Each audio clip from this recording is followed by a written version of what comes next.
আমি ভারতের বানারস থেকে 2011 সালে পবিত্র কোরআন হেফজ সম্পূর্ণ করে এবং 2014 সালে দারুল উলুম দেওবন্দ ভারত থেকে দাওরায়ে হাদিস সম্পূর্ণ করে 2015 সালে মদিনা ইসলামী বিশ্ববিদ্যালয় সৌদি আরবে হাদিস বিভাগে অনার্সে ভর্তি হই এবং 2019 সালে অনার্স সম্পূর্ণ করি। তারপর 2022 সালে যুক্তরাজ্যের ইউনিভার্সিটি অফ ডান্ডি থেকে ইসলামিক ফাইন্যান্স এবং ইসলামিক ব্যাংকিং নিয়ে মাস্টার সম্পন্ন করি। এর মধ্যে আমি দেশে দাওয়াতি কাজে সম্পৃক্ত ছিলাম। ছোটবেলা থেকেই দাওয়াতি কাজ আমার নেশা ছিল।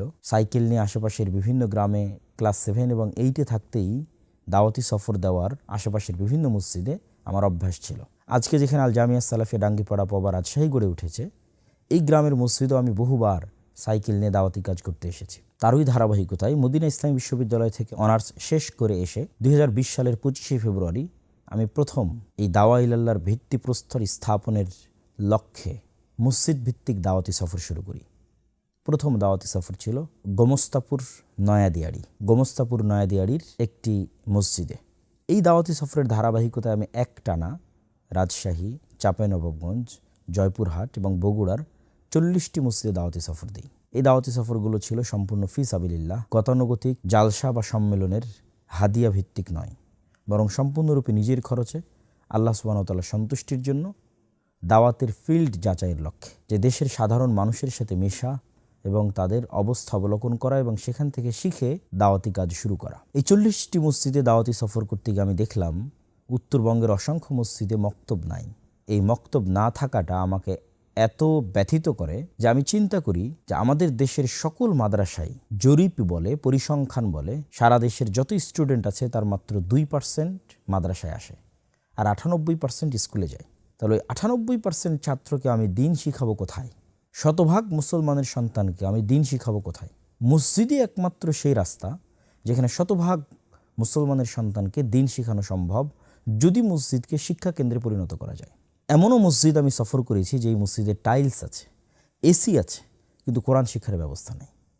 তখন আমি আমার বক্তব্যে বলতে শুরু করেছি যে আপনারা মসজিদের এসি খুলে বাজারে বিক্রি করে দিন, টাইলস খুলে বাজারে বিক্রি করে দিন, আর ওই টাকা দিয়ে ওই ইনভেস্টমেন্টটা আপনারা করেন শিক্ষার পিছনে, মক্তবের পিছনে।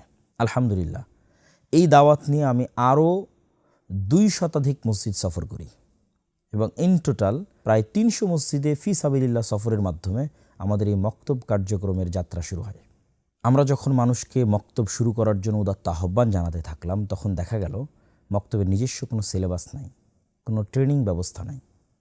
তখন আমি হাত দিলাম যা আপনার আদর্শ শিক্ষা নামে যে বইটি দেখছেন, যেটির নতুন নাম তালিমউদ্দিন, এই বই লেখার কাজে, যেখানে আমি আসলে কিছুই করিনি। ছোটোবেলায় আমার আম্মা আমাকে যা শিখাতেন, ঘুমানোর সময় নবীদের যে গল্পগুলো বলতেন, চলতে ফিরতে যে আদব কায়দার প্রয়োজন, এটি আমার আম্মা আমাকে যা শিখাতেন সেগুলোই এই বইয়ে তুলে ধরা আছে। আর সেগুলোই আপনারা টিভির পর্দায় আমাদের ছোট্ট ক্ষুদে শিক্ষার্থীদের মুখে শুনছেন। অতি দ্রুত কোরআন শেখার জন্য উসমানী কায়দা রচনা করলাম। এই দুটি বইয়ের উপর আমরা ট্রেনিং কার্যক্রম শুরু করলাম, কিন্তু তখন দেখা গেল অনেক মসজিদের ইমামগণ গড়িমসি করলেন এবং অনেক মসজিদের কমিটিও বিষয়টি নিয়ে গড়িমসি করতে লাগলেন। যাতায়াত খরচ কে দিবে, থাকা খাওয়ার খরচ কে দিবে? তখন আমরা বিষয়টিকে সম্পূর্ণরূপে ফ্রি করে দিলাম। যাতায়াত খরচ আর দাওয়া ইলাল্লাহ দিবে, থাকা খাওয়া খরচ আর দাওয়া ইলাল্লাহ দিবে, এমনকি মক্তবের শিক্ষার্থীদের বই পুস্তকও আর দাওয়া ইলাল্লাহ ফ্রি দিবে। এই উদ্যোগ নিয়ে আলহামদুলিল্লাহ এখন পর্যন্ত 7 শতাধিক মসজিদের ইমামগণ প্রায় 30 ব্যাচে আল জামিয়া সালাফিয়া থেকে সম্পূর্ণ ফ্রি যাতায়াত খরচের মাধ্যমে, থাকা খাওয়ার মাধ্যমে, ফ্রি কোর্স ফির মাধ্যমে আর দাওয়া ইলাল্লাহ এবং আল জামিয়া সালাফিয়ার সহযোগিতায় তাদের ট্রেনিং সম্পন্ন করেছে, যাদের মধ্যের প্রতিযোগিতা আপনারা মক্তব অলিম্পিয়াডে উপভোগ করছেন আলহামদুলিল্লাহ। প্রিয় দর্শক ও শ্রোতা, আর দাওয়া ইলাল্লাহর আরেকটি বড় সেক্টর হচ্ছে ত্রাণ। যখন বাংলাদেশে 2017 সালে রোহিঙ্গারা আসে মুহাজির হিসেবে, তখন আনসার হিসেবে বাংলাদেশের মানুষের মুহাজির রোহিঙ্গাদের পাশে দাঁড়ানোর যে চেতনা এবং যে জজবা, সেটির দ্বারা প্রভাবিত হয়ে শ্রদ্ধেয় শেখ আব্দুর রাজ্জাক বিন ইউসুফ এই ত্রাণ কার্যক্রমের যাত্রা শুরু করেন এবং এই ত্রাণ কার্যক্রম আর পরবর্তীতে কখনোই থেমে থাকেনি। আলহামদুলিল্লাহ, দেশের যে কোনো সংকটকালে ব্যাপকভাবে নিবরাস ইসলামিক রিসার্চ ফাউন্ডেশনের মাধ্যমে আর দাওয়া ইলাল্লাহর সহযোগিতায় এই ত্রাণ কার্যক্রম চলছে এবং চলেছে। বিশেষত করোনা ভাইরাসের সময় ফ্রি অক্সিজেন বিতরণের যে কার্যক্রম, করোনা ভাইরাসের মধ্যে যখন আমার দাদি মৃত্যুবরণ করলেন, তখন আমরা এই ফ্রি অক্সিজেন বিতরণের কার্যক্রম শুরু করেছিলাম, যা দেশব্যাপী ব্যাপক আলোড়ন সৃষ্টি করেছিল। তারপরে সিলেটের বন্যা, কুমিল্লা ও ফেনীর বন্যা এবং সর্বশেষ গাজায় ফিলিস্তিনি মুসলিম ভাই এবং বোনদের মধ্যে যে ত্রাণ বিতরণ, আলহামদুলিল্লাহ এই রমাজানেও আপনারা দেখেছেন যে মক্তব ভিত্তিক আমাদের ইফতার বিতরণের কার্যক্রম।